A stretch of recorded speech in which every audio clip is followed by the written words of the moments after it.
પોરબંદર જિલ્લામાં રવિવારે પોલિયો ઝુંબેશ હાથ ધરાઈ હતી, જેમાં જિલ્લાના 373 બૂથ પોલિયો ઝુંબેશ હેઠળ રસીકરણ પ્રક્રિયા હાથ ધરવામાં આવી હતી. આ ઝુંબેશનો પ્રારંભ પોરબંદરની લેડી હોસ્પિટલમાંથી કરવામાં આવ્યો હતો.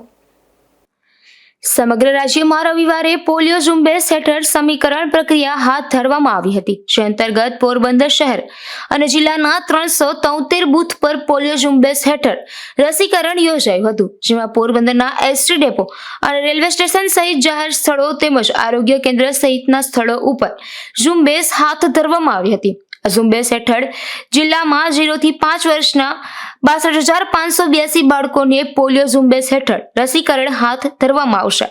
આ ઝુંબેશમાં પોરબંદરના આરોગ્ય વિભાગના કર્મચારી, આંગણવાડી વર્કર, નર્સિંગ વિદ્યાર્થી સહિતનો સ્ટાફ જોડાયો હતો. આ ઝુંબેશનો પ્રારંભ પોરબંદરની લેડી હોસ્પિટલ ખાતેથી જિલ્લા કલેક્ટર ધાનાણીના હસ્તે કરવામાં આવ્યો હતો. અશોક થાનકી, ગુજરાત ન્યૂઝ, પોરબંદર.